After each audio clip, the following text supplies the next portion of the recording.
نحمده ونصلي على رسوله الكريم اما بعد فاعوذ بالله من الشيطان الرجيم بسم الله الرحمن الرحيم واتل ما اوحي اليك من كتاب ربك لا مبدل لكلماته ولن تجد من دونه ملتحدا واصبر نفسك مع الذين يدعون ربهم بالغداة والعشي يريدون وجهه ولا تعد عيناك عنهم تريد زینة الحیاة الدنیا ولا تطع من اغفلنا قلبه عن ذکرنا واتبع هواه وكان امره فرطا وقل الحق من ربكم فمن شاء فليؤمن ومن شاء فليكفر انا اعتدنا للظالمين نارا احاط بهم سرادقها صدق اللہ العظیم۔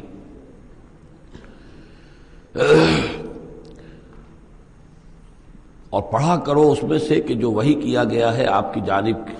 آپ کے رب کی کتاب میں سے، اس کی باتوں کا بدلنے والا کوئی نہیں، اور نہیں پاؤ گے تم اپنے لیے اس کے سوا کوئی اور جائے پناہ۔ تھامے رکھو، روکے رکھو اپنے آپ کو ان لوگوں کے ساتھ جو پکارتے ہیں اپنے رب کو صبح و شام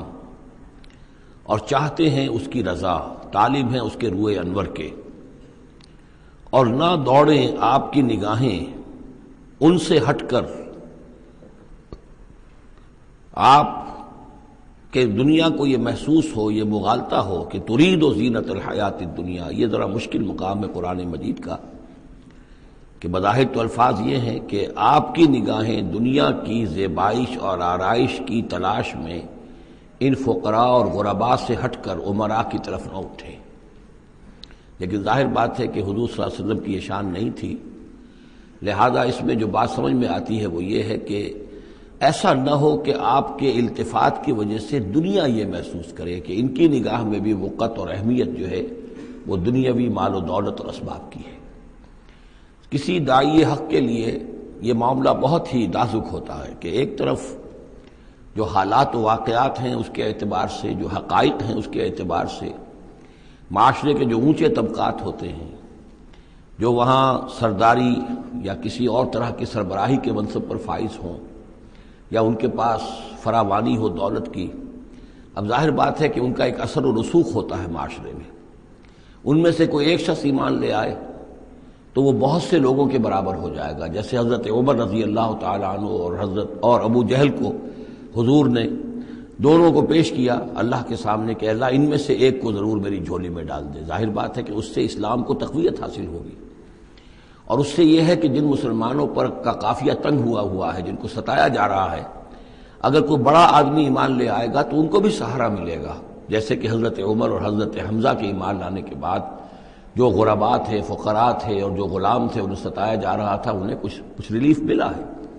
اس حوالے سے ایک طرف تو اس کی ضرورت ہوتی ہے کہ ان کی طرف توجہ کی جائے، التفات رکھا جائے، تاکہ اگر وہ ایمان لے آئے تو اس سے ایمان کو بھی تقویت ہو، اسلام کو تقویت ہو، مسلمانوں کو بھی فائدہ پہنچے۔ دوسری طرف یہ اندیشہ ہوتا ہے کہ غرباء کا دل نہ دکھے۔ تیسری طرف یہ کہ لوگ یہ نہ سمجھیں کہ یہ بھی زیادہ جو ہے مدارات کرتے ہیں اور زیادہ التفات کرتے ہیں امراء کی طرف، اہم لوگوں کی طرف، گویا کہ ان کی نگاہوں میں بھی دنیا کی انہی چیزوں کی وقت ہے، انہی چیزوں کی اہمیت ہے۔ تو یہ تین طرف کے چیز سمجھیے کہ یہ چکی دو پارٹوں والی نہیں، تین پارٹوں والی ہے، کہ جس میں کوئی داعی جو ہوتا ہے وہ اس مخمصے میں آ جاتا ہے کہ ایک طرف تقاضا یہ ہے خود تحریک کا، دعوت کا، اس جد و جہد کا، اس کے تقاضے یہ ہیں کہ ان کی طرف التفات ہو، ان کی طرف توجہ کی جائے تاکہ ان میں سے کچھ لوگ ایمان لے آئیں تو کام میں سہولت حاصل ہو، مدد حاصل ہو۔ لیکن دوسری طرف یہ منفی دو اثرات بھی موجود ہیں، تو اس کے مابین جو ہے حکم دیا جا رہا ہے حضور صلی اللہ علیہ وسلم کو کہ بہرحال آپ یہ احتیاط کیجئے کہ یہ تاثر نہ ابھرنے پائے کہ محمد کے نزدیک بھی صلی اللہ علیہ وسلم اصل اہمیت جو ہے وہ دولت مند لوگوں کی ہے۔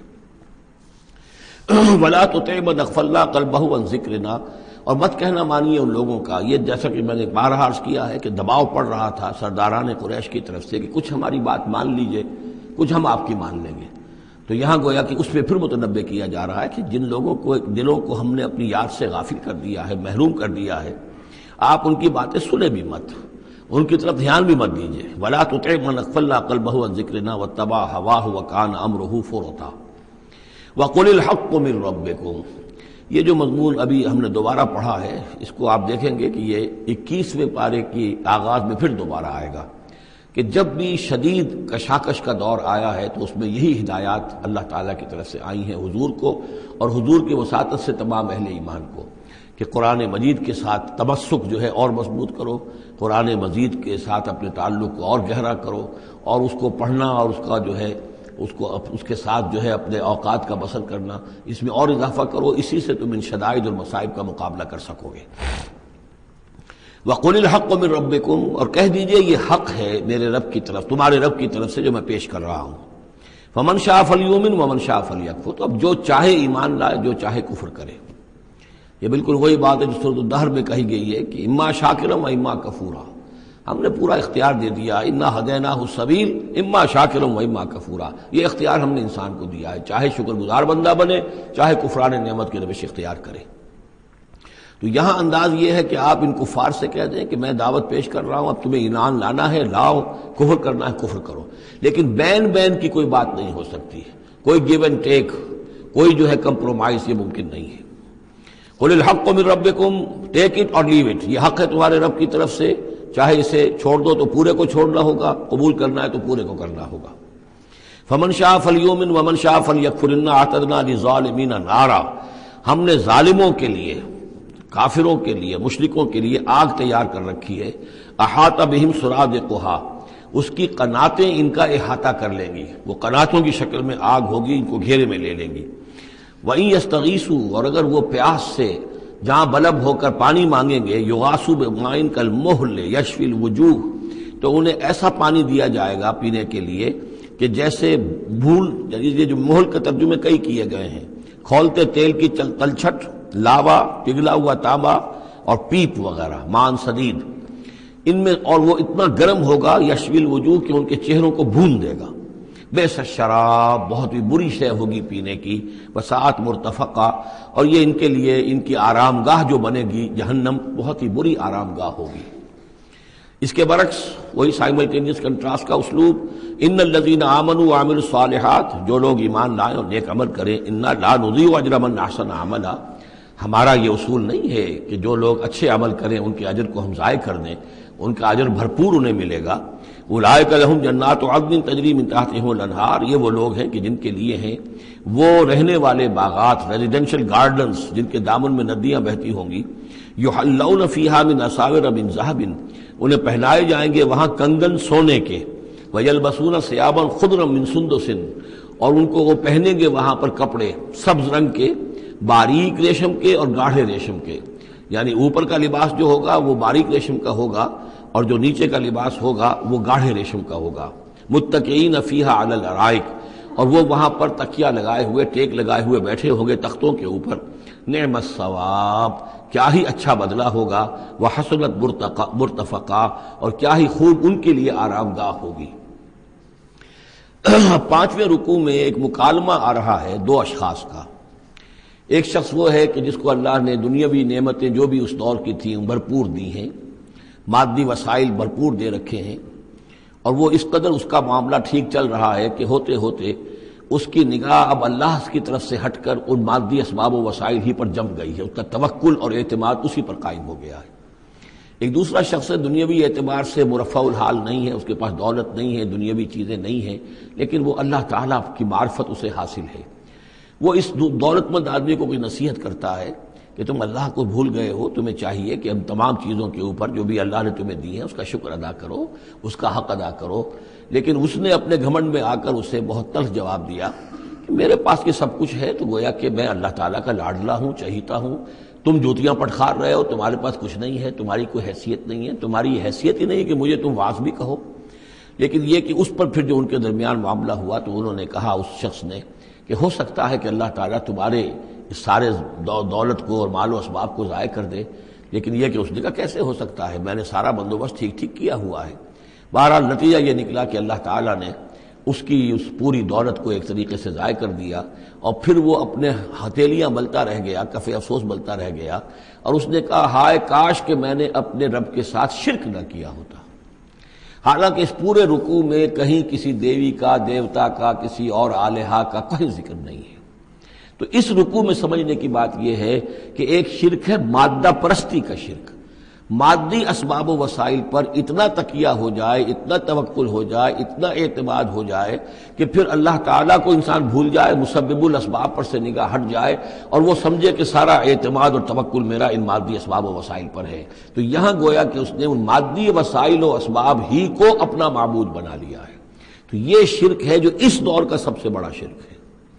اس دور میں بت پرستی کا شرک بہت کم رہ گیا ہے، اب ستارہ پرستی کا شرک کہاں رہ گیا ہے؟ کون لوگ ہیں جو ستاروں کو پوجتے ہیں؟ اب تو انسان سمجھتا ہے ستاروں تک تو ہم پہنچ ہی جائیں گے، ہمارا علم تو پہنچ ہی چکا ہے، چاند تک ہم اتر آئے ہیں، اب چاند کو کون پوجے گا؟ یہ جو اب ساری جو ہے اب جو پوجا پاٹ ہو رہی ہے وہ تو مادہ پرستی کی ہے، وہ دولت کی ہے، وہ در حقیقت یا وہ نظریاتی طور پر وطن پرستی ہے، اس کا ایک شرک ہے۔ تو یہ اس دور کے شرک کو سمجھنا بہت ضروری ہے، اور یہ رکوع اس اعتبار سے کہ اس میں کسی دیوی دیوتا کا ذکر نہیں ہے۔ تو شرک کون سا کیا اس نے؟ وہ شرک یہی ہے کہ اس نے دنیاوی مال و اسباب اور مادی اسباب و ذرائع کے اوپر اپنے سارے توکل کو جو ہے اس کے ساتھ منسلک کر دیا، یہی گویا کہ اس کو معبود بنا لینا ہے۔ وَاضْرِبْ لَهُم مَثَلَ الرَّجُلَيْنِ، ان کے لیے بیان کیجئے دو اشخاص کی مثال۔ جعلنا لأحدهما جنتین من اعناب، ان میں سے ایک کو ہم نے دیے تھے دو باغ انگوروں کے، وحففناہما بنخل، اور ان دونوں کو گھیرے میں لیا ہوا تھا کھجوروں کے درختوں نے۔ اب دیکھیے کہ انگوروں کی بیلیں ہیں، اور چونکہ ادھر ادھر سے ہوا تیز نہ آئے تو کھجوروں کے جھنڈ جو ہیں وہ چاروں طرف لگے ہوئے ہیں، تاکہ ان کے مابین جو اس کی انگوروں کی بیلیں ہیں وہ بڑی محفوظ ہیں۔ وجعلنا بینہما زرعا، ان کے درمیان کھیتی بھی تھی، یعنی یہ کہ اناج کا سامان بھی ہے اور انگوروں کی بیلیں بھی ہیں اور یہ کہ کھجوروں کے درخت بھی ہیں۔ کلتا الجنتین آتت اکلہا، اور وہ دونوں باغات اپنا پھل دیتے تھے، ولم تظلم منہ شیئا، سال بسال پھل آ رہا ہے، سال ہر سال ہو گئے، ہر سال پھل آ رہا ہے، اس میں کوئی کمی نہیں کرتے تھے۔ جب یہ چیز چلتی رہتی ہے تو آدمی کا خود بخود ایک توکل جو ہے وہ اس چیز کے ساتھ وابستہ ہو جاتا ہے، وہ بھول جاتا ہے کہ اس کی اللہ تعالیٰ کے فضل و کرم سے ہے یا اللہ کے اذن سے ہے، بلکہ یہ کہ وہ انہی چیزوں کو سمجھ بیٹھتا ہے کہ یہ دائم ہے اور قائم ہے۔ وَفَجَّرْنَا خِلَالَهُمَا نَهْرًا، اور ہم نے ان کے مابین ایک نہر بھی نکال دی تھی، آب پاشی کا بھی پورا نظام موجود ہے۔ وَكَانَ لَهُ ثَمَرٌ، اور اس کے میوے بھی تھے، یعنی یہ بھی تھا کہ باغ جو ہے پھلا ہوا اس وقت، انگور بھی ہیں اور کھجور بھی جو ہے درخت جو ہے لدے ہوئے ہیں، اور ایک اس کا مفہوم یہ بھی ہے میرے نزدیک جو زیادہ راجح ہے کہ اس کو اولاد بھی اللہ نے خوب دی تھی۔ جیسے درختوں پر پھل لگتا ہے تو انسان کے لیے اس کی اولاد جو ہے اس کے پھل کی حیثیت رکھتی ہے، تو گویا کہ اس کو اولاد بھی ملی تھی۔ فقال لصاحبہ وہو یحاورہ، تو کہا اس نے اپنے ساتھی سے، ان سے وہ گفتگو کر رہے تھے، آپس میں گفتگو کر رہا، انا اکثر منک مالا واعز نفرا، میں تم سے کہیں بڑھ کر ہوں مال میں اور نفری میں۔ اب یہ نفری کے حوالے سے میں نے کانا لہو ثمر، اس کے بیٹے بھی تھے، اولاد بھی تھی، تو اس کے حوالے سے وہ نفری کی بات بھی کر رہا ہے، میرے بازو بھی بہت ہیں۔ وَدَخَلَ جَنَّتَهُ، اور وہ داخل ہوا اپنے باغ میں، وَهُوَ ظَالِمٌ لِنَفْسِهِ، اور وہ اپنے جان پر ظلم کر رہا تھا، یعنی اسی گمراہی کے اندر مبتلا تھا۔ قَالَ مَا أَظُنُّ أَن تَبِيدَ هَٰذِهِ أَبَدًا، انہوں نے کہا میں نہیں سمجھتا کہ یہ باغ بھی کبھی اجڑ سکتا ہے، کیا مجھے دھمکا رہے ہو کہ اللہ تعالیٰ جو ہے کہیں تم میری یہ دولت سلب نہ کر لے؟ دیکھو میں نے کھجوریں کس حساب سے یہاں پر لگائی ہیں کہ کوئی اگر آئے بھی، کوئی باد سرسر آئے یا کوئی اور بھی ہوا کا تیز لو کے جھونکے آئیں تو وہ میری انگوروں کے بیلوں تک نہ پہنچے۔ یہ گویا کہ سینٹینلز کھڑے ہوئے ہیں، کھجور کے درخت جو ہیں وہ روک رہے ہیں۔ پھر میں نے یہاں پہ آب پاشی کا نظام ہے، میرے نہر چلی ہوئی ہے۔ ما اظن ان تبید هذه ابدا، میں نہیں سمجھتا کہ میرا یہ باغ جو ہے کبھی یہ کہ برباد بھی ہو سکتا ہے۔ وما اظن الساعة قائمة، اور یہ جو تم قیامت وغیرہ کی بات کر رہے ہو، اول تو میرا گمان نہیں ہے کہ کوئی قیامت کھڑی ہونے والی ہے۔ وما اظن الساعة قائمة، میں نہیں سمجھتا کہ یہ قیامت ہونے والی، ہاں ڈکوسلے سے ہیں، کچھ بڑوں سے سنا تو ہے، اور یہ کہ وَلَئِن رُدِدتُّ إِلَىٰ رَبِّي، اگر مجھے لوٹا ہی دیا گیا اپنے رب کے پاس، لَأَجِدَنَّ خَيْرًا مِّنْهَا مُنْقَلَبًا، تو مجھے وہاں لازماً ملے گا بہت بہتر لوٹ کر۔ اب اس کے اندر ایک فلسفہ ہے ان کا کہ جب اللہ نے مجھے یہاں دیا، اللہ کے وہ منکر نہیں تھے، اللہ نے مجھے یہاں دیا ہے تو اس کا مطلب یہ کہ میں چہیتا ہوں، لاڈلا ہوں، یا اللہ نے مجھے صلاحیتیں دی ہیں، میں نے بڑی عمدہ پلاننگ کر کے باغ بنائے ہیں، سارا اس کا بندوبست کیا ہے، تو یہ میری جو صلاحیت ہے، یہ اللہ کی دی ہوئی جو میرے اندر ہے، یہ جو خیر ہے، یہ کہاں چلا جائے گا؟ آخرت میں بھی مجھے پھر ملے گا اور اس سے بہتر ملے گا، اور تم جیسے یہاں جوتیاں پٹخار رہے ہو ایسے وہاں پٹخارو گے۔ وَلَئِن رُدِدتُّ إِلَىٰ رَبِّي، اگر بالفرض ہو ہی گیا ایسا، لوٹا ہی دیا گیا میں اپنے رب کی طرف، لَأَجِدَنَّ خَيْرًا مِّنْهَا مُنقَلَبًا، تو اس سے بھی بہتر مجھے وہاں پر ملے گا۔ قال له صاحبہ، اب اس اللہ کے بندے نے جو نیک بندہ تھا کہا اس سے، اس کے ساتھی نے، وہو یحاورہ، اور ان سے گفتگو کر رہا تھا، اکفرت بالذی خلقک من تراب، کیا تو نے کفر کیا اس ہستی کا جس نے تجھے مٹی سے بنایا، ثم من نطفہ، پھر پانی کی گندے پانی کی بوند سے بنایا، ثم سواک رجلا، پھر تجھے ایک پورا انسان بنا کر کھڑا کر دیا۔ اب یہاں تجھے کفر کون سا کیا؟ یعنی یہ کہ وہ رب مان رہا ہے اللہ کو، اور رب کے ساتھ اس نے کسی اور کا ذکر نہیں کیا ہے۔ مطلب یہ کہ آخرت کا انکار در حقیقت اللہ کا انکار ہے۔ اگر تم آخرت کے بارے میں جو کہہ رہے ہو کہ نہیں میں نہیں سمجھتا کہ یہ کوئی ہونے والی بات ہے، تو چاہے تم اللہ کو اقرار کر رہے ہو، لیکن حقیقت میں اگر آخرت کو نہیں مانتے تو گویا کہ اللہ کا انکار ہے۔ لیکن هو اللہ ربی، لیکن جہاں تک میرا معاملہ ہے، میں نے تو اللہ کو اپنا رب مانا ہوا ہے، وہی میرا مالک ہے، آقا ہے، ولا اشرک بربی احدا، اور میں اپنے رب کے ساتھ کسی کو شریک نہیں ٹھہراتا۔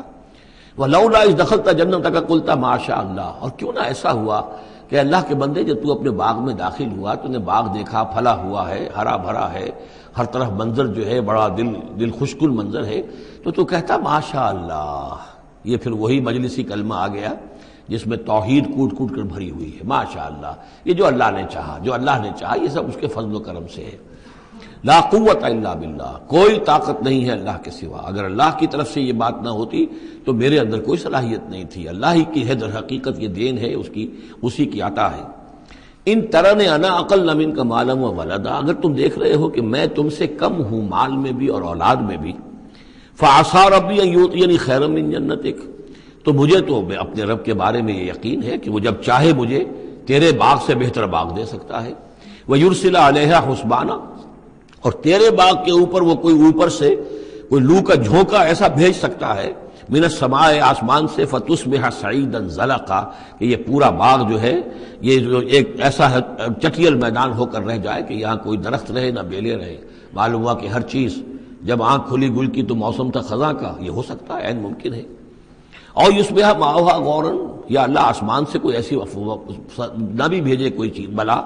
تو اس کا پانی ہی جو تمہارا یہ جو چشمہ چل رہا ہے، وہ پانی ہی اگر زمین کے اندر گہرا اتر جائے، یہ چشمہ خشک ہو جائے،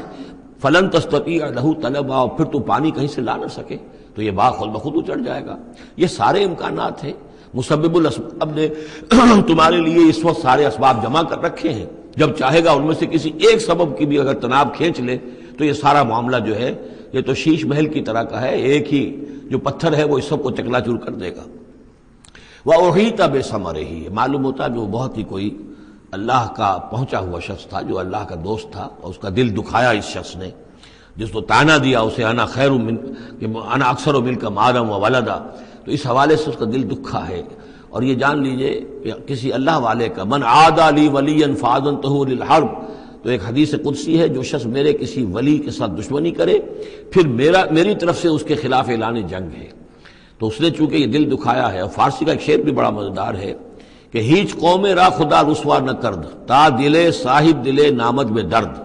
کسی صاحب دل کے دل کو ٹھیس لگتی ہے، درد اور اس کے اندر پیدا ہو جاتا ہے، صاحب دل ہو، اللہ کی محبت اس کے دل میں ہو اور اسے ٹھیس پہنچے، تو تا دلے صاحب دلے نامد میں درد، ہیچ قوم را خدا رسوا نہ کر، قومیں بڑی رسوا ہو جاتی ہیں کسی ایک اللہ والے کی کہ دل جو ہے اس کی دل کو اگر تکلیف پہنچے۔ تو وَأُحِيطَ بِثَمَرِهِ، اس کا سارا ثمر سمیٹ لیا گیا، اللہ تعالیٰ نے جو کچھ اس کو دیا تھا وہ سلب کر لیا، باغ بھی ختم ہوا، اولاد بھی ختم ہوئی۔ فَأَصْبَحَ يُقَلِّبُ كَفَّيْهِ عَلَىٰ مَا أَنفَقَ فِيهَا، تو وہ رہ گیا اپنے ہاتھوں کو ملتا ہوا، اپنی ہتھیلیوں کو ملتا ہوا، جسے ہم کہتے ہیں کفِ افسوس ملنا۔ یقلب کفیہ علی ما انفق فیہا، جو کچھ اس نے خرچ کیا تھا، انویسٹ کیا تھا، محنت کی تھی، کتنا عرصہ لگا تھا اس باغ کے پلاننگ میں، باغ کو اس نے لگایا تھا، کہاں کہاں سے پودے لایا ہوگا۔ ما انفق فیہا وہی خاویۃ علی عروشہا، اور وہ باغ جو ہے گرا پڑا ہوا تھا اپنی چھتریاں کے اوپر، کیونکہ جو انگور کی بیلیں ہوتی ہیں وہ ٹٹیاں ہوتی ہیں، چھتریاں ہوتی ہیں، وہ سب اوندھی پڑی ہیں۔ وَيَقُولُ يَا لَيْتَنِي لَمْ أُشْرِكْ بِرَبِّي أَحَدًا، اور اس وقت وہ کہہ رہا تھا ہائے میری شامت، کیا کاش کہ میں نے اپنے رب کے ساتھ شرک نہ کیا ہوتا۔ اب یہ کون سا شرک ہے؟ اس پوری اس گفتگو کے اندر کہیں کسی دیوی کا، دیوتا کا، کسی کا ذکر نہیں ہے، کسی کی شفاعت کا ذکر نہیں ہے۔ یہ ہے ہمارا آج کا نقشہ مادہ پرستی کا، آج کی ہماری ذہنیت جو ہے پوری کی پوری اس رکوع کے اندر موجود ہے۔ وَلَمْ تَكُنْ لَهُ فِئَةٌ يَنْصُرُونَهُ، اور نہ ہوئی پھر اس کی کوئی جماعت، کوئی اس کی فوج ہوتی جو اس کی مدد کرتی من دون اللہ، اللہ کے مقابلے میں۔ وَمَا كَانَ مُنْتَصِرًا، اور نہ ہی وہ اس قابل تھا کہ کسی سے انتقام لے۔ کس سے انتقام لے؟ سارا فیصلہ تو اللہ کی طرف سے ہوا ہے۔ هُنَالِكَ الْوَلَایَةُ لِلَّهِ الْحَقِّ، یہاں تو حکومت اور اختیار کل کا کل اللہ ہی کے لیے ہے، سچے اللہ کے لیے جو الحق ہے۔ یہ ولایا ہے واو کے زبر کے ساتھ۔ والی کہتے ہیں حاکم کو، مالک کو والی، والی سے ولایا بنتا ہے۔ ولی کہتے ہیں دوست، پشت پناہ، اور اس سے ولایا بنتا ہے۔ ولایت باہمی، اللہ ولی الذین آمنوا یخرجہم من الظلمات الی النور، اور الا ان اولیاء اللہ لا خوف علیہم ولا هم یحزنون، یہ ولایت ہے واو کے زیر کے ساتھ۔ اور والی ہونا کسی کا، فلاں ملک کا والی فلاں تھا، یعنی وہاں کا حکمران تھا، بادشاہ تھا، تو یہاں کی بادشاہی، یہاں کا اختیار، هنالک الولایۃ للہ الحق، کل ولایت اللہ ہی کے حق میں ہے۔ هو خیر ثوابا و خیر عقبا، یقیناً وہی بہتر ہے انعام دینے والا، اور وہی بہتر ہے نتیجے کے اعتبار سے، عاقبت کے اعتبار سے۔ وَاضْرِبْ لَهُم مَثَلَ الْحَیَاةِ الدُّنْیَا، اور ان کے لیے ذرا بیان کیجئے ایک مثال دنیا کی زندگی کے لیے۔ کَمَاءٍ أَنزَلْنَاهُ مِنَ السَّمَاءِ، جیسے پانی کہ ہم نے اتارا آسمان سے، فَاخْتَلَطَ بِهِ نَبَاتُ الْأَرْضِ، اس کے ساتھ رل مل کر زمین کا جو سبزہ ہے وہ نکل آیا۔ فَأَصْبَحَ حَشِيمًا تَذْرُوهُ الرِّيَاحُ، اب یہ ایک لمبی بات ہے جسے مختصر کیا گیا کہ پھر کچھ عرصے کے بعد وہ سبزہ جو ہے وہ زرد پڑ جاتا ہے، پھر دھوپ کے اندر سوکھ کر پیلا ہو گیا، پھر چورا چورا ہو گیا، پھر وہ چٹیل زمین کی زمین رہ گئی۔ تو زندگی کا یوں سمجھیے کہ جیسے فصل لے لیجئے، کھیت کے اندر آپ نے بیج ڈالے ہیں، ہل چلایا ہے، پانی دیا ہے، اب فصل ہے، لہرا رہی ہے، ہریاول ہے، بڑا دل خوش کن منظر ہے۔ کچھ دنوں کے بعد اسی فصل کے اوپر جو زردی آ جاتی ہے، پھر وہ پک گئی ہے، اس کے بعد وہ کٹ جاتی ہے، کٹنے کے بعد پھر وہی منظر وہی ہے، وہی ویران منظر ہے، اور کہیں کہیں جو ہے وہ جو بھی توڑی کے تن کے کچھ پڑے ہوئے ہیں، اللہ اللہ خیر صلی اللہ۔ یہ جو سائیکل ہے، یہ پلانٹ لائف کی سائیکل ہے، 3 مہینے کی ہے، 4 کی ہے، 6 کی ہے، 7 کی ہے، یہی ہے نا۔ لیکن یہی سائیکل ایک بڑے پیمانے پر انسانی زندگی کی ہے۔ ایک بچہ پیدا ہوا، اس وقت جو ہے بڑی خوشیاں منائی گئیں، پھر وہ بڑا جوان ہوا، قوی ہوا، طاقت والا ہوا، پھر اس کے اوپر ادھیڑ ابھر آ گئی، بال میں سفیدی آ گئی، چہرے پر جو ہے وہ جھریاں پڑنی شروع ہوئیں، اس کے بعد پھر اس پر موت وارد ہوئی، پھر اسے قبر میں اتار دیا گیا، وہ مٹی سے تھا اور مٹی میں جا کر مل گیا۔ ایک ہی سپین ایک چل رہا ہے، سائیکل چل رہا ہے۔ یہ انسانی زندگی کا سائیکل ہے، اور یہ جو نباتاتی زندگی کا سائیکل ہے، فرق اس میں کچھ نہیں ہے۔ اوپر سے پانی آیا اور زمین کا سبزہ نکل آیا، اوپر سے روح آئی ہے اور ہمارے یہ اجساد اس زمین سے نکلے ہوئے ہیں، ان دونوں نے مل کر ہمیں اس حیات دنیاوی کی ایک شکل دے دی ہے۔ روح اوپر سے آئی ہے، زمینی شے نہیں ہے۔ بولے روح من امر ربی، اور یہ کہ زمینی طور پر جو بھی کچھ ہے، جو نظام ہے یہاں کا، اس میں یہ ہمارا جسم بنتا ہے اپنے ماؤں کے پیٹوں میں، اور پھر یہ روح کے ساتھ مل کر اس دنیا کی زندگی کے اندر ایک جو ہے ایک وقفہ امتحان جو ہے اس کو بسر کر رہا ہے۔ وَاضْرِبْ لَهُم مَثَلَ الْحَیَاةِ الدُّنْیَا، ان کے لیے دنیا کی زندگی کی مثال بھی بیان کیجئے، کَمَاءٍ أَنزَلْنَاهُ مِنَ السَّمَاءِ، جیسے کہ پانی جو ہم نے اتارا آسمان سے، فَاخْتَلَطَ بِهِ نَبَاتُ الْأَرْضِ، تو پھر اس کے ساتھ سبزہ جو ہے زمین کا رل مل کر نکل آیا، فَأَصْبَحَ حَشِيمًا، پھر وہ ہو گیا چورا چورا، تَذْرُوهُ الرِّيَاحُ، کہ جنہیں ہوائیں لیے اڑتی ہیں، اڑتی پھر رہی ہیں۔ وَكَانَ اللَّهُ عَلَىٰ كُلِّ شَيْءٍ مُقْتَدِرًا، اور یہ اللہ تعالیٰ جو ہے ہر شے پر قادر ہے، اس کے لیے جیسے یہ سائیکل چل رہا ہے تمہارا نباتاتی، ایسے ہی حیواناتی ہے، ایسا ہی تمہارا انسانی زندگی کا ہے۔ المال والبنون زینت الحیات الدنیا، یہ زینت کا لفظ 3 مرتبہ صورت میں آیا ہے، اور یہ اس کا عمود ہے، میں بتا چکا ہوں آپ کو۔ انا جعلنا ما علی الارض زینۃ لها لنبلوہم ایہم احسن عملا، پھر آیا ترید زینت الحیات الدنیا۔ اے نبی دیکھیے کہیں لوگوں کو گمان نہ ہو کہ محمد بھی دنیا کی زندگی کی زیبائش اور آرائش ہی پر ریجھے ہوئے ہیں، معاذ اللہ صلی اللہ علیہ وسلم۔ اب یہاں فرمایا یہ دنیا کی زندگی جو تمہاری ہے، اس میں اولاد اور مال یہ تمہارے لیے زیبائش ہے، آرائش ہے، لیکن کتنی دیر کی؟ صرف اس زندگی کا معاملہ ہے۔ اسی کے لیے یہ ساز و سامان ہے جو برت لوگے، یہ رشتے جو ہیں یہ بھی یہاں ہی کے لیے ہیں۔ آخر میں تو ظاہر بات ہے کہ پھر جو ہے تمہیں اکیلے جا کر پیش ہونا اللہ کی عدالت میں، نہ کوئی باپ تمہارا ساتھ دے گا، نہ کوئی بیوی ساتھ دے گی، نہ کوئی بیٹا ساتھ دے گا۔ کلہم آتی ہے یوم القیامت فردا، اگلی سورۃ جو ہے سورہ مریم، اس کے اندر یہ بات آ رہی ہے، اکیلے اکیلے جو ہے پھر وہ اپنا پورا محاسبہ جو ہے اس کو فیس کرنا ہے۔ المال والبنون زینت الحیات الدنیا، مال اور بیٹے یہ دنیا کی زندگی کی رونق ہے۔ والباقیات الصالحات، باقی رہنے والی تو نیکیاں ہیں۔ نیکی کوئی کمائی ہے اس 30 سال میں، 40 سال میں، 50 سال میں، تو ان کے لیے بقا ہے، مال کے لیے کوئی بقا نہیں ہے۔ الباقیات الصالحات خیر عند ربک ثواب و خیر عملا، وہ یقیناً بہتر ہیں تیرے رب کے نزدیک ثواب کے اعتبار سے، بدلے کے اعتبار سے بھی، اور توقع اور امید کے اعتبار سے۔ امید اگر کوئی لگانی ہے تو یہ مال اسباب سے نہ لگاؤ، امید اگر لگانی ہے تو اولاد سے نہ لگاؤ، امید لگانی ہے تو کوئی نیکی اگر ہے اور آخرت میں اس کا اجر و ثواب کی توقع ہے تو تمہارے لیے سہارا جو ہے اصل بننا چاہیے وہ۔ وَيَوْمَ نُسَيِّرُ الْجِبَالَ، اب یہ قیامت کا نقشہ کھینچا جا رہا ہے، اور جس دن کہ ہم چلائیں گے پہاڑوں کو، وَتَرَى الْأَرْضَ بَارِزَةً، اور تم دیکھو گے کہ زمین بالکل ننگی ہو گئی ہے، کوئی اونچائی نہیں رہی، کوئی نیچائی نہیں رہی، کوئی اونچ نہیں، کوئی ٹیڑھ نہیں، کچھ نہیں، سیدھی چٹیل۔ پہاڑ چل جائیں گے تو آئی بات ہے کہ یہ اونچائیاں ختم ہو جائیں گی۔ وَحَشَرْنَاهُمْ، اور ہم ان سب کو جمع کریں گے، وَلَمْ نُغَادِرْ مِنْهُمْ أَحَدًا، اور ان میں سے ایک کو نہیں چھوڑیں گے، کوئی بھی نسل انسانی کا جو حضرت آدم سے لے کر اور قیامت کے آخری ساعت تک جو لوگ بھی پیدا ہوں گے سب کے سب موجود ہوں گے۔ وَعُرِضُوا عَلَىٰ رَبِّكَ صَفًّا، وہ پیش کیے جائیں گے اپنے رب کے سامنے صفیں باندھے ہوئے۔ لَقَدْ جِئْتُمُونَا كَمَا خَلَقْنَاكُمْ أَوَّلَ مَرَّةٍ، یہ پہلے بھی مضمون آ چکا ہے، آ گئے ہونا ہمارے پاس جیسے کہ ہم نے پیدا کیا تھا پہلی مرتبہ۔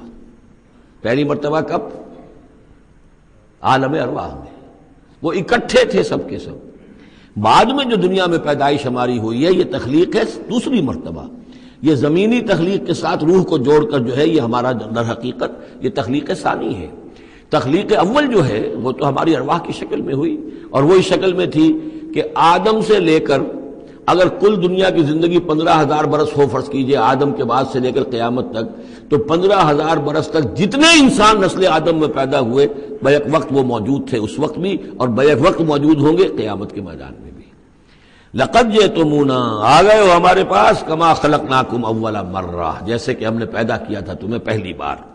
بل زعمتم ان لن نجعل لکم موعدا، اس وقت ہم نے تم سے ایک قول و قرار لیا تھا، الست بربکم قالوا بلا، لیکن اس دنیا کی زندگی میں تمہیں یہ گمان ہو گیا تھا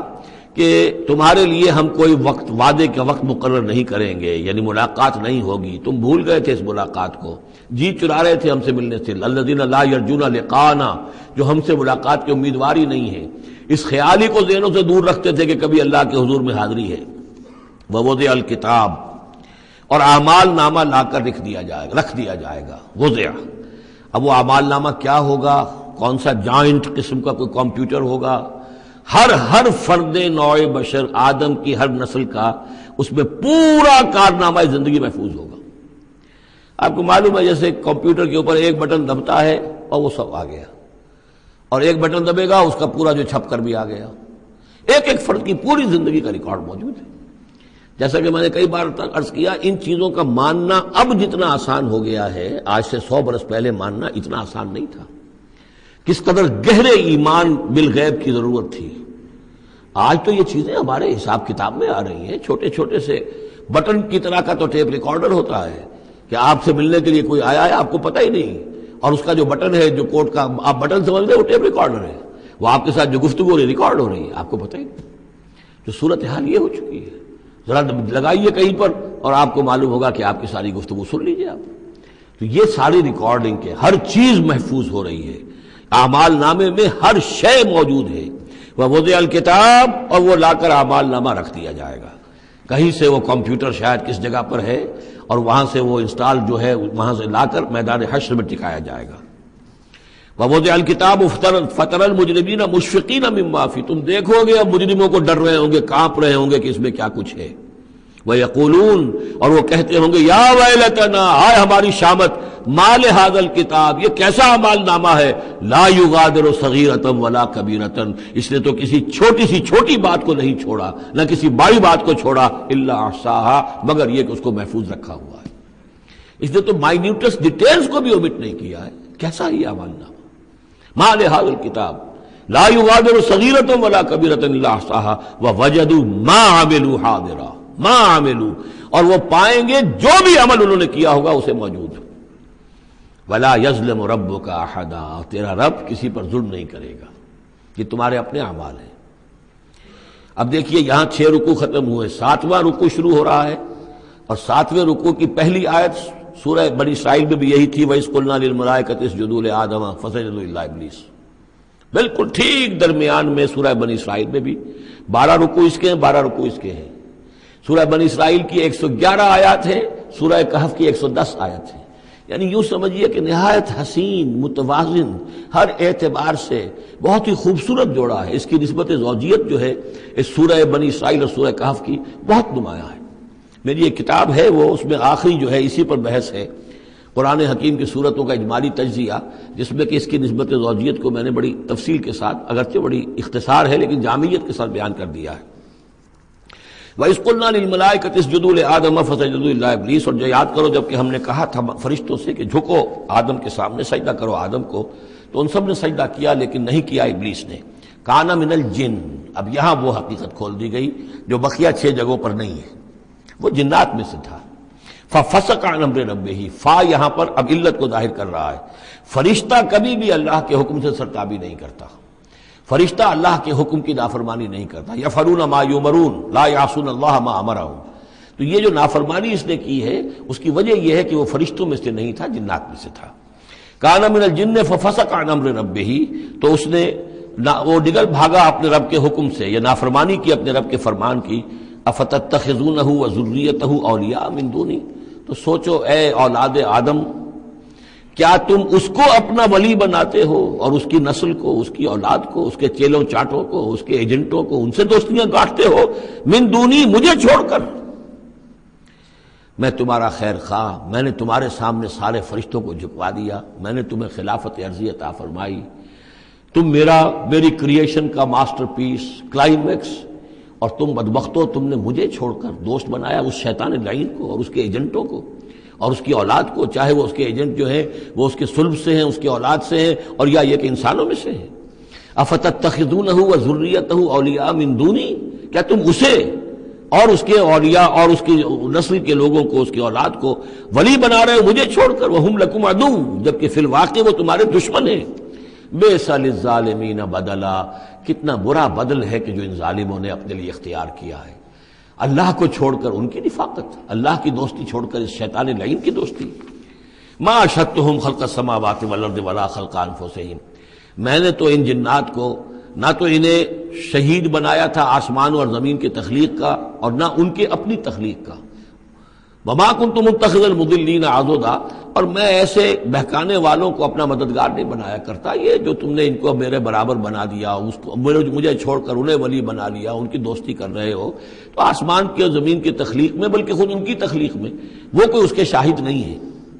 وَيَوْمَ يَقُولُ نَادُوا شُرَكَائِيَ الَّذِينَ زَعَمْتُمْ، اور جس دن کہ اللہ کہے گا کہ پکارو ذرا میرے ان شرکاء کو جن کا تمہیں زعم ہو گیا تھا، تمہیں گمان تھا کہ وہ میرے شریک ہیں، فَدَعُوهُمْ، تو وہ پکاریں گے ان کو، فَلَمْ يَسْتَجِيبُوا لَهُمْ، تو انہیں کوئی جواب نہیں دیں گے، وَجَعَلْنَا بَيْنَهُمْ مَوْبِقًا، اور ان کے درمیان ہم ہلاکت والی گھاٹی حائل کر دیں گے، خلیج حائل کر دیں گے، کہ وہ جو شرکاء چاہے اولیاء اللہ ہی ہوں اور چاہے وہ انبیاء ہوں اور چاہے فرشتے ہوں، لیکن وہ کہ خلیج حائل ہوگی ہلاکت کی، وہ ان کی مدد کے لیے یا ان کی بات سن کر ان کے سفارش کرنے کے لیے نہیں آ سکیں گے۔ وَرَأَى الْمُجْرِمُونَ النَّارَ، اور مجرمین جو ہیں، ظالم، گناہ گار، کافر، وہ دیکھیں گے آگ کو کہ اب یہ ہے جس میں ہمیں جھونکا جانا ہے، فَظَنُّوا أَنَّهُمْ وَاقِعُوهَا، اور انہیں یقین ہو جائے گا کہ اب وہ اس میں ڈال دیے جائیں گے، وَلَمْ يَجِدُوا عَنْهَا مَصْرِفًا، اور وہ نہیں پائیں گے اس سے کہیں بھی بھاگنے کی کوئی جگہ، اس سے انحراف کی کوئی راستہ۔ وَلَقَدْ صَرَّفْنَا فِي هَذَا الْقُرْآنِ لِلنَّاسِ مِنْ كُلِّ مَثَلٍ، یہ آیت جو کہ تو سورہ بنی اسرائیل میں بھی آیت نمبر 89 ہے، وہاں یہاں یہ آیت 54 ہے، لیکن فرق کیا ہے؟ وہاں ہے وَلَقَدْ صَرَّفْنَا فِي هَذَا الْقُرْآنِ مِنْ كُلِّ مَثَلٍ، وَلَقَدْ صَرَّفْنَا فِي الْقُرْآنِ، وہاں ذرا الفاظ کا تھوڑا سا فرق ہے. وَكَانَ الْإِنسَانُ أَكْثَرَ شَيْءٍ جَدَلًا، ہم نے اس قرآن میں کل کل مثالیں جو بیان کر دی ہیں لوگوں کی ہدایت کے لیے، لیکن یہ کہ وہاں ہے فَأَبَى أَكْثَرُ النَّاسِ إِلَّا كَفُورًا، لیکن اکثر لوگ جو ہیں وہ کفران نعمت ہی پر اڑے رہتے ہیں. یہاں فرمایا وَكَانَ الْإِنسَانُ أَكْثَرَ شَيْءٍ جَدَلًا، لیکن انسان جو ہے تمام مخلوقات سے بڑھ کر ہے جھگڑالو. وَمَا مَنَعَ النَّاسَ أَن يُؤْمِنُوا، یہ الفاظ بھی جو کہ سورہ بنی اسرائیل میں بھی آئے تھے. وَمَا مَنَعَ النَّاسَ أَن يُؤْمِنُوا، آیت نمبر 94 ہے یہ وہاں. وَمَا مَنَعَ النَّاسَ أَن يُؤْمِنُوا إِذْ جَاءَهُمُ الْهُدَىٰ وَيَسْتَغْفِرُوا رَبَّهُمْ، اور نہیں روکا لوگوں نے کو ایمان لانے سے جبکہ ان کے پاس ہدایت آ گئی کہ وہ استغفار کرتے اپنے رب سے. إِلَّا أَن تَأْتِيَهُمْ سُنَّةُ الْأَوَّلِينَ، وہاں آیا ہے إِلَّا أَن قَالُوا أَبَعَثَ اللَّهُ بَشَرًا رَسُولًا، کہ ان کو ایمان سے روکنے والی ان کا یہ خیال تھا کہ کیا اللہ تعالیٰ نے انسان کو رسول بنا کر بھیجا ہے.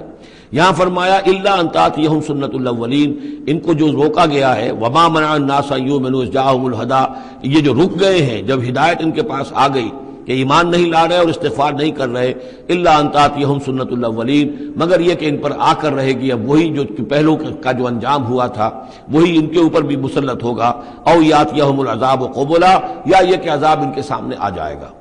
وما نرسل المرسلین الا مبشرین ومنذرین، یہاں پہ جمع کے سیغے میں آ رہا ہے. سورہ بنی اسرائیل میں واحد کے سیغے میں آیا تھا آخری رکوع میں وما ارسلناک الا مبشرا ونذیرا، اور ہم نے نہیں بھیجا ہے محمد آپ کو مگر مبشر اور نذیر بنا کر. یہاں جمع کے سیغے میں وما نرسل المرسلین الا مبشرین ومنذرین ویجادل الذین کفروا بالباطل، اور یہ کافر جو ہیں یہ جھگڑتے ہیں کفر اور بالباطل، جھوٹ کے لیے، جھوٹ کی طرف سے. لیدحضوا بہ الحق، تاکہ اس کے ذریعے سے حق کو بچلا دیں، حق کو ٹلا دیں، حق کو شکست دے دیں. یہ جھگڑ رہے ہیں، دلیل بازی کر رہے ہیں، مناظرے کر رہے ہیں، حجتیاں کر رہے ہیں. وَيُجَادِلُ الَّذِينَ كَفَرُوا بِالْبَاطِلِ لِيُدْحِضُوا بِهِ الْحَقَّ وَاتَّخَذُوا آيَاتِي وَمَا أُنذِرُوا هُزُوًا، اور انہوں نے میری آیات کو اور جو انہیں انذار کیا گیا، خبردار کیا گیا، اس کو ہنسی مذاق اور ٹھٹھا بنا لیا ہے. وَمَنْ أَظْلَمُ مِمَّنْ ذُكِّرَ بِآيَاتِ رَبِّهِ، اس شخص سے بڑھ کر ظالم کون ہوگا جسے اس کے رب کی آیات کے ذریعے سے نصیحت کی جائے، یاد دہانی کرائی جائے. فَأَعْرَضَ عَنْهَا، پھر بھی وہ اعراض کرے ان آیات الہیہ سے. وَنَسِیَ مَا قَدَّمَتْ يَدَاهُ، اور بھول جائے کہ اس کے دونوں ہاتھوں نے آگے کیا بھیجا ہوا ہے، کیا کرتوت ہے جو بھیجے ہوئے ہیں. اگر تو ایمان لے آتا، ان آیات سے استفادہ کرتا، اپنے کیے پر پچھتاتا، توبہ کرتا، اس دنیا ہی میں اپنے سابقہ گناہوں کی اللہ تعالیٰ سے معافی لے کر جاتا. لیکن یہ کہ یہاں تو صورت یہ ہے کہ وَمَنْ أَظْلَمُ مِمَّنْ ذُكِّرَ بِآيَاتِ رَبِّهِ، اسے تذکیر کی گئی، نصیحت کی گئی اس کے رب کی آیات سے. فَأَعْرَضَ عَنْهَا، اس نے اعراض کیا. وَنَسِیَ مَا قَدَّمَتْ يَدَاهُ، اور بھولے رہا وہ کہ کیا کچھ اس نے آگے بھیجا ہوا ہے، کیا جھانٹ جکار جو ہے اس نے عاقبت کے لیے تیار کیا ہوا ہے. اِنَّا جَعَلْنَا عَلَىٰ قُلُوبِهِمْ أَكِنَّةً أَن يَفْقَهُوهُ، یہ مضمون بھی آ چکا ہے سورہ بنی اسرائیل میں. حجابا مستورا، اور ہم نے ان کے دلوں کے اوپر جو ہے پردے ڈال دیے ہیں. انا جعلنا علی قلوبہم اکنۃ لیفقہوہ، ہم نے ان کے دلوں کے اوپر پردے ڈال دیے ہیں کہ اسے سمجھ نہ پائیں. وفی آذانہم وقرا، اور ان کے کانوں میں ہم نے ثقل پیدا کر دیا، بوجھ پیدا کر دیا کہ یہ سن نہیں سکتے. وان تدعوہم الی الہدی، اور اگر آپ پکاریں گے انہیں ہدایت کی طرف دعوت دیں گے، فلن یہتدوا اذا ابدا، تو یہ کبھی بھی ہدایت پانے والے نہیں ہیں. یعنی اب ان کے دلوں پر مہر لگ چکی ہے. اب اللہ تعالیٰ کا وہ جو قانون ہے ہدایت و ضلالت کا، اس کی جو آخری دفعہ ہے وہ ان کے اوپر لگ چکی ہے، ان کے اوپر اپلائی ہو چکی ہے. وَرَبُّكَ الْغَفُورُ ذُو الرَّحْمَةِ، اور آپ کا رب جو ہے بہت بخشنے والا ہے، بہت رحمت والا ہے. لَوْ يُؤَاخِذُهُم بِمَا كَسَبُوا لَعَجَّلَ لَهُمُ الْعَذَابَ، اگر وہ جو کچھ بھی ان کی کمائیاں ہیں، جو کرتوت ہیں، ان کے اوپر فوراً مواخذہ کر لیتا تو بہت جلدی ان کو عذاب جو ہے بھیج دیتا. اس سے پہلے آ چکا ہے، پھر زمین کے اوپر تو کوئی ایک انسان بھی باقی نہ رہتا اگر فوری طور پر انسان کو جو ہے سزا دے دی جائے. لَعَجَّلَ لَهُمُ الْعَذَابَ، تو اللہ تعالیٰ یقیناً بہت جلدی دے دیتا ان کو عذاب. بل لَهُم مَوْعِدٌ، نہیں، ان کے لیے ایک وقت ہے، وعدے کا وقت ہے جو معین ہے. لَن يَجِدُوا مِن دُونِهِ مَوْعِلًا، وہ اس سے کہیں سرکنے کی جگہ نہیں پائیں گے. جب وہ اجل آ جائے گی، جب وہ موعد آ جائے گا، جو وعدے کا وقت آ جائے گا، پھر جیسے پہلے ہم پڑھ چکے لا يستقدمون ولا يستاخرون، نہ اب آگے جا سکیں گے نہ پیچھے. وَإِذْ قَالَ وَتِلْكَ الْقُرَىٰ أَهْلَكْنَاهُمْ لَمَّا ظَلَمُوا، اور یہ وہ بستیاں ہیں جن کا کہ ذکر ہم قرآن مجید میں بار بار کر چکے ہیں. یہ احقاف کے اندر جو لوگ آباد تھے، اور یہ جو حجر میں لوگ تھے، اصحاب الایکا تھے، وہ عمورہ اور صدوم کی بستیاں تھیں. وَتِلْكَ الْقُرَىٰ أَهْلَكْنَاهُمْ لَمَّا ظَلَمُوا، ہم نے ان کے رہنے والوں کو ہلاک کیا جبکہ انہوں نے ظلم کی روش اختیار کی، شرک کی اور کفر کی روش اختیار کی۔ وَجَعَلْنَا لِمَهْلِكِهِمْ مَوْعِدًا، اور ان کی بھی ہلاکت اور بربادی کے لیے ہم نے ایک وعدے کا وقت معین کر دیا تھا، اس وقت معین سے پہلے عذاب ان پر بھی نہیں آ سکتا تھا۔ وَإِذْ قَالَ مُوسَىٰ لِفَتَاهُ لَا أَبْرَحُ حَتَّىٰ أَبْلُغَ مَجْمَعَ الْبَحْرَيْنِ أَوْ أَمْضِيَ حُقُبًا۔ اب یہ دو رکوع ہیں کہ جن میں حضرت موسیٰ علیہ السلام کے ایک سفر کا ذکر ہے۔ روایات میں جو بات معلوم ہوتی ہے اور وہ اس قرآن مجید کے بیان کے ساتھ وہ چیز مطابقت رکھتی ہے، اس لیے بیان کر رہا ہوں کہ حضرت موسیٰ کو اللہ تعالیٰ نے حکم دیا کہ فلاں جگہ پر جاؤ اور وہاں تمہیں ہمارا ایک بندہ ملے گا، اور وہ بندہ جو ہے بہت صاحب علم ہے، کچھ عرصہ اس کے پاس رہو۔ ہو سکتا ہے کہ یہ حضرت موسیٰ علیہ السلام کا بھی ابتدائی دور ہو نبوت کا، اور جیسے کہ اللہ تعالیٰ نے ہمیں معلوم ہے روایات سے 3 برس تک جو حضور صلی اللہ علیہ وسلم کی تعلیم کا بندوبست کیا ہے، ایک فرشتہ جو ہے مستقل جو ہے آپ کے ساتھ رہا ہے، اسی طریقے سے شاید اللہ تعالیٰ نے کسی یا تو فرشتے کو، جسے ہم خضر کہہ دیتے ہیں، یہ بھی کوئی یقین کے ساتھ معلوم نہیں کہ وہ خضر علیہ السلام، قرآن میں ان کا نام نہیں ہے،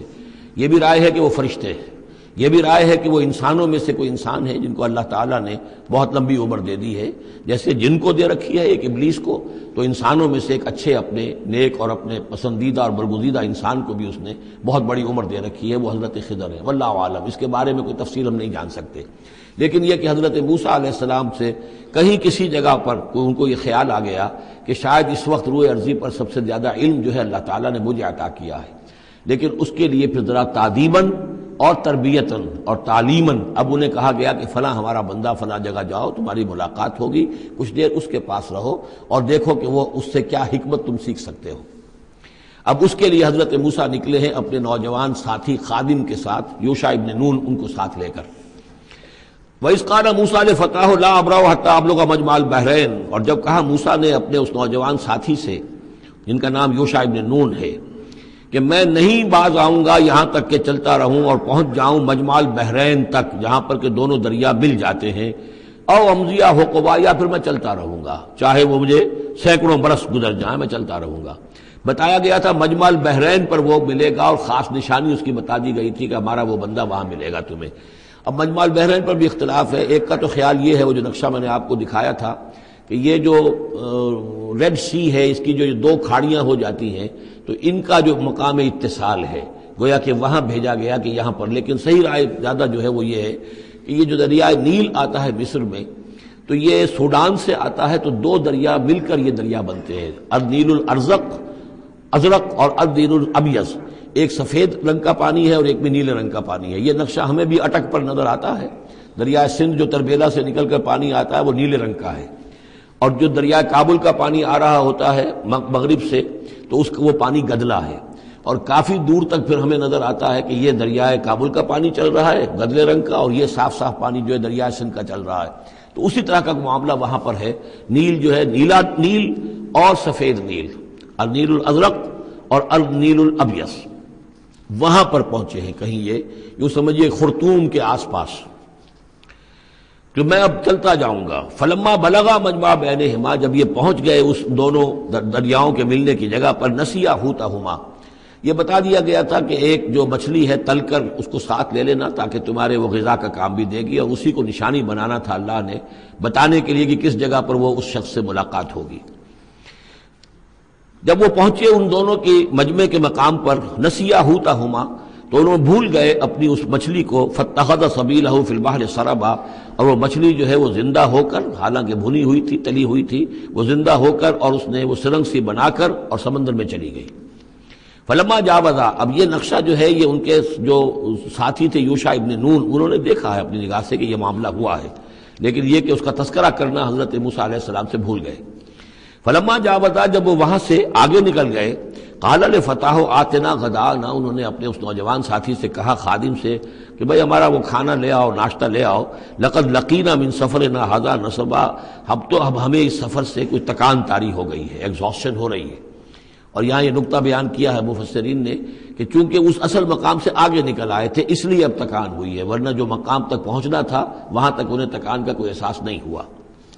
قال ارأيت إذ أوينا إلى الصخرة، اس نوجوان نے یہ کہا خادم نے کہ آپ دیکھیے جب ہم اس چٹان کے پاس تھوڑی دیر کے لیے رکے تھے سستانے کے لیے، فإني نسيت الحوت، تو میں اس مچھلی پر نگاہ رکھنا بھول گیا، اس کی حفاظت کرنا بھول گیا۔ وما انسانی الا الشیطان ان اذکرہ، اور شیطان نے مجھے بلائے رکھا کہ میں آپ سے ذکر بھی نہیں کر سکا۔ واتخذ سبیلہ فی البحر، وہ تو زندہ ہو کر اور اس نے اپنا راستہ بنایا اور سمندر میں اتر گئی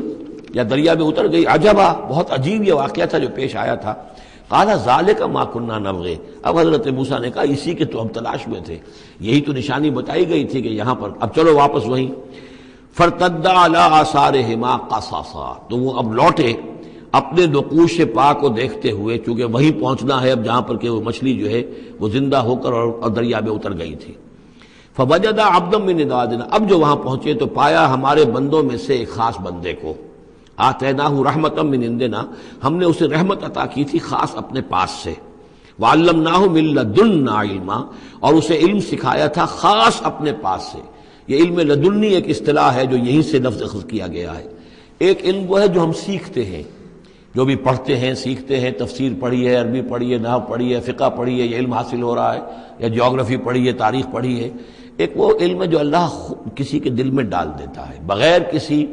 مادی طور پر دنیاوی اعتبار سے کسی تحصیل علم کی مشقت سے گزرے ہوئے، اس کو علم لدنی کہتے ہیں۔ لدن کہتے ہیں نزدیک، لدن اللہ، لدنی ہم نے اپنے پاس سے، اپنے خاص خزانہ فضل سے، خاص خزانہ فیض سے اسے علم عطا کیا تھا۔ ہم نے اسے رحمت بھی دی تھی، آتیناہ رحمتا من عندنا وعلمناہ من لدنا علما۔ قال لہ موسیٰ، ان سے کہا موسیٰ نے، هل اتبعک، اگر آپ اجازت دیں تو میں کچھ عرصہ آپ کے ساتھ رہوں، علی ان تعلمنی مما علمت رشدا، لیکن اس لیے اس شرط کے ساتھ کہ آپ مجھے بھی سکھائیں کچھ جو آپ کو علم دیا گیا ہے اور جو بڑی سعادت مجھے اللہ نے بتایا ہے کہ آپ کو اللہ نے بڑا عقل، بڑی سمجھ بوجھ اور بڑی حکمت عطا کی ہے۔ قال انک لن تستطیع معی صبرا، انہوں نے کہا کہ دیکھو تم میرے ساتھ رہ کر صبر نہیں کر سکو گے۔ وَكَيْفَ تَصْبِرُ عَلَىٰ مَا لَمْ تُحِطْ بِهِ خُبْرًا، اور کیسے صبر کرو گے اس چیز پر کہ جس کا کہ علم تمہارے پاس نہیں ہے، جس کا تم نے احاطہ نہیں کیا ہے، تمہیں تو بات بڑی غلط لگے گی، عجیب سی لگے گی۔ قَالَ سَتَجِدُنِي إِن شَاءَ اللَّهُ صَابِرًا، حضرت موسیٰ نے کہا کہ نہیں، انشاءاللہ آپ مجھے صابر پائیں گے، میں صبر کروں گا۔ وَلَا عَصِي لَكَ أَمْرًا، اور میں آپ کی کسی حکم کی خلاف ورزی نہیں کروں گا۔ اب دیکھیے یہاں انشاءاللہ صبر کے ساتھ تو آ گیا، ولا عاصی لک امرا، آپ کے حکم کی خلاف ورزی نہیں کروں گا، یہاں انشاءاللہ نہیں آیا ہے، اور اسی میں خلاف ورزی ہو گئی، یعنی یہ کہ انہوں نے جو حکم دیا تھا پھر اس کی وہ پابندی نہیں کر پائے۔ ولا تقولن لشیء انی فاعل ذلک غدا، اس کے ساتھ اس کو جوڑ لیجئے جو اب پڑھا ہے اسی صورت میں، حضور سے کہا گیا تھا کبھی نہ یہ کہیے گا، یہاں بھی کہتے ہیں انشاءاللہ میں کوشش کروں گا، انشاءاللہ اللہ تعالیٰ کے فضل و کرم سے میں آپ کے حکم کی خلاف ورزی نہیں کروں گا۔ قال فإن اتبعتنی، اب یہ حکم ہے ان کا، انہوں نے کہا کہ اگر تم میرے ساتھ چلنا چاہتے ہو، رہنا چاہتے ہو، فلا تسألنی عن شیء، تو کسی چیز کے بارے میں مجھ سے خود مت پوچھنا، حتی احدث لک منہ ذکرا، یہاں تک کہ میں خود اس کے بارے میں کوئی تذکرہ کروں، بس دیکھتے جاؤ جو بھی میرے ساتھ ہو رہا ہے، دیکھتے رہو، آبزرو کرو، چپ رہو، خاموش رہو، میں جب مناسب سمجھوں گا جو اصل حکمت ہے ان چیزوں کی کہ جو تمہارے مشاہدے میں آئیں گی وہ میں تمہیں بتا دوں گا، لیکن تم مجھ سے سوال نہیں کرو گے۔ فانطلقا، اب وہ دونوں چلے، گویا کہ حضرت موسیٰ نے وہ بات مان لی۔ حتی اذا رکبا فی السفینۃ، یہاں تک کہ جب وہ دونوں سوار ہوئے کشتی میں، خرقہا، اب ان صاحب نے، یہ جو صاحب موسیٰ انہیں کہیں یا حضرت خضر کہیں، انہوں نے کشتی کا ایک تختہ اکھاڑ دیا۔ قال خرقتہا لتغرق اہلہا، اب حضرت موسیٰ علیہ السلام کہاں خاموش رہنے والے تھے، اتنا غلط کام کر رہے ہو تم، ساری کشتی کو ڈبونا چاہتے ہو، کیا تم نے توڑ ڈالا ہے، پھاڑ دیا ہے اس کشتی کو تاکہ غرق کر دو اس کے اندر جو سوار ہیں ان سب کو؟ لقد جئت شیئا امرا، یہ تو آپ نے ایک بہت غلط کام کیا، بہت بھاری ایک جرم ہے جو آپ سے سرزد ہوا ہے۔ قال الم اقل انک لن تستطیع معی صبرا، انہوں نے کہا کیا میں نے نہیں کہا تھا کہ تم میرے ساتھ صبر نہیں کر سکو گے؟ تو اصل بات سمجھ لیجئے وہ کیا ہے کہ دنیا میں جو ظاہر میں کوئی عمل ہو رہا ہوتا ہے ہم اس کو دیکھتے ہیں، اس کے پیچھے اللہ کی کیا مشیت کام کر رہی ہے وہ ہمیں نظر نہیں آتی۔ بظاہر کوئی شے ہمارے لیے بری ہے، اس کے پیچھے کوئی خیر آ رہا ہے، ہم اس بری چیز کو برا سمجھ کر اور وہ ہم جو ہے نالا و شیون کا معاملہ اختیار کر دیتے ہیں۔ عسیٰ ان تکرہوا شیئا وہو خیر لکم وعسیٰ ان تحبوا شیئا وہو شر لکم واللہ یعلم وانتم لا تعلمون، یہ ہے اصل میں وہ بات کہ جو سورہ بقرہ میں ہم نے پڑھی تھی۔ ہو سکتا ہے تم کسی چیز کو برا سمجھو جبکہ حقیقت میں وہ تمہارے لیے بہتر ہو، اور ہو سکتا ہے کہ تم کسی چیز کو اچھا سمجھو، حقیقت میں تمہارے لیے وہ مضر ہو۔ اللہ جانتا تم نہیں جانتے. تو تفویض الامر ہونا چاہیے اللہ کی طرف، اے اللہ جو تجھے میرے لیے پسند ہے. لیکن یہ جو بھی فرشتے کر رہے ہوتے ہیں، اور ظاہر بات ہے یہ بھی ہو سکتا ہے فرشتے ہوں یا اولیاء اللہ میں سے کسی کی روح ہے، تو جیسا کہ شاہ ولی اللہ کا قول میں نے آپ کو سنایا ہے کہ وہ بھی ملائکہ کے طبقہ اسفل میں شامل ہو جاتے ہیں اور وہی اللہ تعالیٰ کے احکام کی جو ہے تنفیذ کرتے ہیں. تو یہ شرعی احکام نہیں ہے، یہ تکوینی احکام ہے. کسی کا بچہ جو ہے چھت کے اوپر سے گرا مر گیا، اب وہ تو چیخ رہا ہے، ماں بھی چیخ رہی ہے، بہن بھائی بھی چیخ رہے ہیں. اب کیا پتا کہ یہ بچہ جو ہے اگر بڑا ہو جاتا تو یہ ماں باپ کے لیے سوہان روح ہوتا. اللہ نے ان کے لیے خیر کیا ہے کہ اس بچے کو اس وقت لے لیا ہے، لیکن انہیں تو پتا نہیں کہ آئندہ کیا ہونا تھا. تو ہم ظاہر کو دیکھ کر جو ہے گھبرا جاتے ہیں اور اس کو اپنے لیے برا سمجھ بیٹھتے ہیں، جبکہ اللہ تعالیٰ کی بیدک الخیر، اللہ کے ہاتھ میں خیر ہی خیر ہے. لیکن ہماری شارٹ سائٹڈنس ہے کہ جس کی وجہ سے ہم چیزوں کو کسی اور رنگ میں لے رہے ہیں. اس کے لیے یہ 3 واقعات ہیں کہ جو انہیں دکھائے گئے. قال لا تؤاخذنی بما نسیت ولا ترهقنی من امری عسرا. تو انہوں نے کہا، حضرت موسیٰ نے عرض کیا لا تؤاخذنی بما نسیت، مجھ سے مواخذہ نہ کیجئے اس پر کہ میں بھول گیا کہ میں نے آپ سے وعدہ کیا تھا کہ میں آپ سے کوئی سوال نہیں کروں گا. ولا ترهقنی من امری عسرا، اور نہ دباؤ ڈالیے مجھ پر میرے معاملے میں کچھ زیادہ سختی نہ کیجئے. ایسا نہ ہو کہ ایک ہی دفعہ کی میری اس غلطی کے اوپر کہتے ہیں جاؤ اب یہاں سے، بلکہ ذرا یہ نرمی کیجئے. فانطلقا، پھر چلے دونوں. حتی اذا لقیا غلام قتلہ، جب ایک نوجوان سے ملاقات ہوئی اس نے قتل کر دیا اس کو. حضرت خضر نے قالا قتلت نفسا زکیۃ بغیر نفس. حضرت موسیٰ علیہ السلام پھر بولے یہ کیا کیا آپ نے؟ ایک بے گناہ جان کو آپ نے قتل کر دیا اس کے بغیر کہ اس نے کسی کا خون بہایا ہو. لقد جئت شیئا نکرا، یہ تو آپ نے بہت ہی نامعقول حرکت کی ہے. قال الم اقل انک لن تستطیع معی صبرا. اب انہوں نے بھی ذرا ڈانٹ کے انداز میں کہا الم اقل لک، کیا میں نے نہیں کہا تھا تم سے کہ تم میرے ساتھ صبر نہیں کر سکو گے؟ قال ان سالتک عن شیء بعدها فلا تصاحبنی. حضرت موسیٰ نے عرض کیا کہ اچھا ٹھیک ہے، اب اگر تیسری مرتبہ مجھ سے غلطی ہو جائے، دوسری مرتبہ اور مجھے معافی دے دیں. اگر اب میں اس کے بعد کوئی آپ سے سوال کروں تو پھر ٹھیک ہے، آپ مجھے اپنے ساتھ نہ رکھیے گا. فلا تصاحبنی، پھر یہ کہ میں اپنا راستہ لے لوں گا. قد بلغت من لدنی عذرا، میری جانب سے آپ نے جو ہے حجت قائم کر دی ہے اور آپ عذر جو ہے اب آپ کر سکتے ہیں کہ آپ مجھے اپنے ساتھ نہ رکھیں، یعنی خطا میری ہے. فانطلقا، پھر چلے. حتی اذا اتیا اہل قریۃ استطعما اہلہا، اور جب یہاں تک کہ وہ پہنچے ایک بستی والوں کے پاس، وہاں انہوں نے ان سے چاہا کہ وہ انہیں کھانا کھلائیں. مسافر جیسے ہوتے ہیں کہ بھائی ہم لوگ آئے ہیں، مسافر ہیں، آپ کی بستی میں آئے ہیں تو ہمیں کھانا کھلائیے. فابوا ان یضیفوہما، تو وہاں کی بستی والوں نے، وہ ایسے کچھ کٹھور اور شقی لوگ تھے، انکار کر دیا ان کی ضیافت سے، انہیں کچھ کھانے کو نہیں دیا.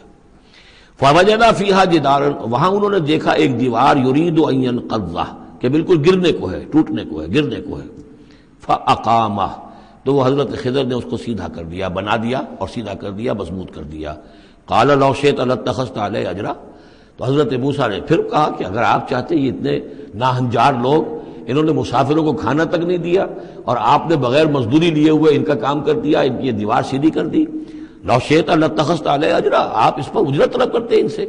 اور یہ جو اجرت سے جو ہے بہرحال ہم جو ہے کچھ نہ کچھ کھاتے پیتے. قال ھذا فراق بینی و بینک، کہ بس یہ اب میرے اور آپ کے درمیان اب علیحدگی کا وقت ہے. سأنبئک بتأویل ما لم تستطع علیہ صبرا، اب میں تمہیں بتائے دیتا ہوں اصل راز اور حقیقت ان چیزوں کا جس پر کہ آپ صبر نہ کر سکے. اما السفینہ، جہاں تک اس کشتی کا معاملہ ہے، فکانت لمساکین یعملون فی البحر، تو یہ ان مزدوروں کی ملکیت تھی کہ جو دریا میں محنت کرتے ہیں. جیسے کشتی ہے، ادھر سے ادھر اتار دیا، 2 پیسے لے لیے، ایک پیسہ لے لیا، یہ مزدوری کر رہے ہیں، ان کے لیے گویا کہ کمائی کا اور ان کی معاش کا یہی ذریعہ ہے. فاردت ان اعیبھا، میں نے یہ چاہا کہ اس کو عیب دار کر دوں. وکان وراءہم ملک یاخذ کل سفینۃ غصبا، جبکہ آگے جو ہے ایک بادشاہ تھا، حاکم تھا، جو ہر کشتی کو کہ جو ثابت و سالم ہے اسے وہ غصب کر رہا ہے، اس کو جو ہے کنفسکیٹ کر رہا ہے. جیسے آج کل بھی ہوتا ہے ہمارے ہاں، وہ ویگنز جو ہیں وہ پولیس والے روک لیتے ہیں، تو اسی طریقے سے وہ جو ہے قبضہ کر رہا ہے ان پر. یاخذ کل سفینۃ غصبا، اب وہ دیکھے گا کہ یہ تو ٹوٹی بھی کشتی چھوڑ دے گا. تو کشتی میں ایک تختہ لگا لینا تو آسان کام ہے، پوری تختی جا رہی تھی تو میں نے ایک تختہ جو ان کا جو ہے توڑ دیا ہے تاکہ اسے ناقص سمجھ کر وہ بادشاہ جو ہے اسے ریجیکٹ کر دے اور اس کشتی کو نہ لے، تو ان مزدوروں کی پوری کشتی بن جائے. ایک تختہ توڑنے سے تختی بچتی ہے، اور یہ سالم رہتی تختی تو پوری کشتی جا رہی تھی۔ تو میں نے ان کے خیر کے لیے کیا ہے، جس کو تم نے یہ سمجھا کہ شاید میں لوگوں کو ہلاک کرنے کے لیے میں نے یہ قدم اٹھایا ہے۔ وَأَمَّا الْغُلَامُ، اور جہاں تک اس لڑکے کا معاملہ ہے، نوجوان کا، فَكَانَ أَبَوَاهُ مُؤْمِنَيْنِ، اس کے والدین بڑے نیک اور صالح ہیں، والدین دونوں کے دونوں۔ فَخَشِينَا أَن يُرْهِقَهُمَا طُغْيَانًا وَكُفْرًا، اب ظاہر بات ہے کہ حضرت خضر کو معلوم ہوگا کہ اس کے جینز اچھے نہیں ہیں، بڑے شرارتی قسم کے جین اس کے اندر ہیں، اور یہ جب جوان ہوگا تو یہ آوارہ ہو کر اٹھے گا اور بہت سخت ہوگا اور اپنے والدین کے لیے سوہان روح بن جائے گا۔ یرہقہما طغیانا و کفرا، ناشکری اور زبردستی کر کے ان کو عاجز کرے گا، ستائے گا۔ فاردنا یبدلہما ربہما خیرا منہ زکاۃ واقرب رحما، تو ہم نے یہ چاہا کہ ان کا رب ان کے لیے بدل دے، اس سے بہتر اولاد اسے دے، بیٹا دے دے کہ جو اس کے لیے پاکیزگی میں بھی اور شفقت اور رحمت میں بھی اس سے بہتر ہو، جو ان کے لیے بڑھاپے میں سہارا بن سکے۔ تو ہم نے صرف یہ کیا ہے کہ یہ بچہ جو ہے وہ یہ ساری چیزیں جو اللہ کے حکم سے میں کر رہا ہوں، یہ گویا کہ تکوینی امور ہیں جو ہو رہے ہیں، یہ تشریعی امور نہیں ہے، تم شریعت کے حوالے سے دیکھ رہے ہو، اور میں یہ تکوینی معاملات کر رہا ہوں اللہ کے حکم کے مطابق۔ اور یہ در حقیقت رحمت ہے، جس کو کہ لوگوں نے یہ سمجھا ہوگا جن کا بچہ جو والدین کا فوت ہو گیا تو ان کے اوپر تو پہاڑ ٹوٹ پڑا ہوگا غم کا، لیکن اصل میں اللہ تعالیٰ نے یہ ان کے خیر کے لیے کیا۔ وَأَمَّا الْجِدَارُ، اور جہاں تک اس دیوار کا معاملہ ہے، فَكَانَ لِغُلَامَيْنِ يَتِيمَيْنِ فِي الْمَدِينَةِ، تو یہ دو غلام لڑکوں کی دیوار ہے جو شہر میں رہتے ہیں۔ وَكَانَ تَحْتَهُ كَنْزٌ لَهُمَا، اور اس دیوار کی جڑ میں ان کے لیے ایک دفینہ ہے۔ وَكَانَ أَبُوهُمَا صَالِحًا، اور ان کا باپ جو ہے وہ بہت نیک آدمی تھا، باپ نیک تھا، عین وہ جو سمجھئے کہ کسی جوانی میں یا کوئی وقت جو ہے وہ اس کی موت کا وقت آ گیا، بچے چھوٹے چھوٹے تھے، اس نے کچھ اپنی پونجی جو ہے گھر کے اندر ایک دیوار کی جڑ کے اندر بنیاد کے اندر دفن کر دی، یہ بڑے ہو جائیں بچے یہ نکال لیں۔ اب چونکہ وہ نیک تھا لہذا اللہ تعالیٰ کی طرف سے اس کا اہتمام ہو رہا ہے۔ دیوار اگر اس وقت گر گئی ہوتی تو یہ خزانہ ظاہر ہو جاتا، اور ابھی وہ بچے جو ہیں وہ چھوٹے ہیں، تو لہذا یہ لوگ جو ہیں بستی والے کتنے ناہنجار ہیں جنہوں نے ہمیں کھانے کو نہیں دیا ہے، وہ کیا یتیموں کے اس مال کا لحاظ کریں گے؟ وہ سارا کا سارا اس مال کو قبضہ کر لیں گے۔ تو میں نے وہ دیوار بنا دی ہے۔ کان ابوہما صالحا، ان کا باپ بہت نیک آدمی تھا۔ فاراد ربک یبلغ اشدہما، تو آپ کے رب کا یہ فیصلہ ہوا کہ یہ دونوں بچے جو ہیں اپنی پوری جوانی کو، پختگی کو، بلوغت کو پہنچ جائیں۔ ویستخرجا کنزہما، اور پھر وہ اپنا خزانہ نکال لیں۔ رحمتا من ربک، یہ تینوں امور آپ کے رب کی رحمت کا منظر ہے۔ بظاہر جو بھی نظر آ رہا ہے، تو دنیا میں جو حالات و واقعات ہو رہے ہیں یہ حقیقت دنیا کے اعتبار سے ہم اس کے ظاہر کو دیکھتے ہیں، اور ظاہر کے حوالے سے ہی دل گرفتہ ہو گئے، رنجیدہ ہو گئے، نقصان ہو گیا، یہ ہو گیا۔ ہاں اے فلک پیر جواں تھا ابھی عارف، کیا تیرا بگڑتا جو نہ مرتا کوئی دن اور، مرثیوں پر مرثیے کہے جا رہے ہیں، یہ سب کچھ ہوتا ہے، لیکن یہ کہ یہ پتہ نہیں ہوتا کہ اللہ تعالیٰ کی طرف سے جو بھی ہے وہ خیر ہے، اسی میں بھلائی ہے۔ تو بندہ مومن کا کام کیا ہے؟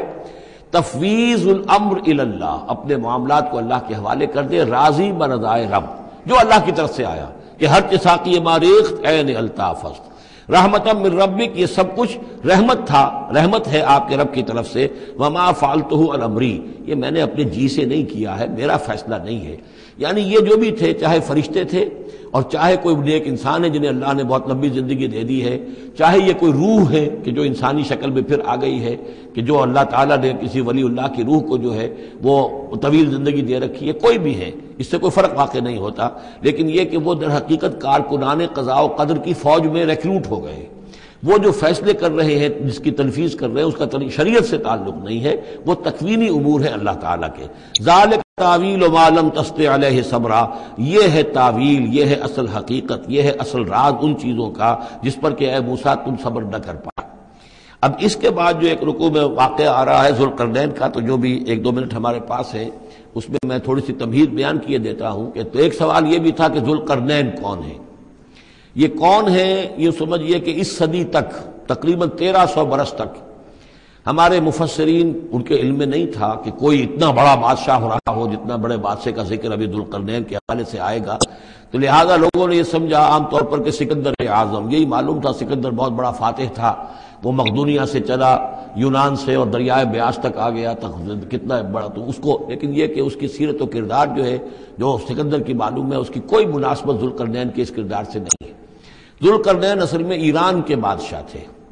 اور ایران اس وقت دو ملکوں میں پر منقسم تھا. اب بھی اگر ابھی کبھی نقشہ دیکھیں گے تو ایک علاقہ جو ہے ایران کا وہ تو ہے جو خراسان کا حصہ ہے. جو اصل ایران ہے اس کو بھی یوں سمجھیے دو حصوں میں، ایک پارس پرانا کہلاتا تھا جس سے فارس کا لفظ بنا ہے، اور دوسرا مادہ تھا، میڈیا یا مادہ.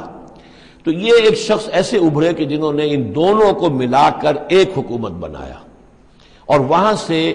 سلطنت ایران کا جو یوں سمجھیے کہ جو ان کا ایک سنہرا دور ہے، اور ان کی عظمت و سطوت جس کی کہ وہ بہت زیادہ جس پر فخر کرتے ہیں، اس لیے کہ ایرانی قوم بڑی نیشنلسٹ ہے، نسل پرست ہے. ان کے اندر اپنی تاریخ پر، اپنی روایات پر جو ہے وہ بہت ان کو فخر ہے.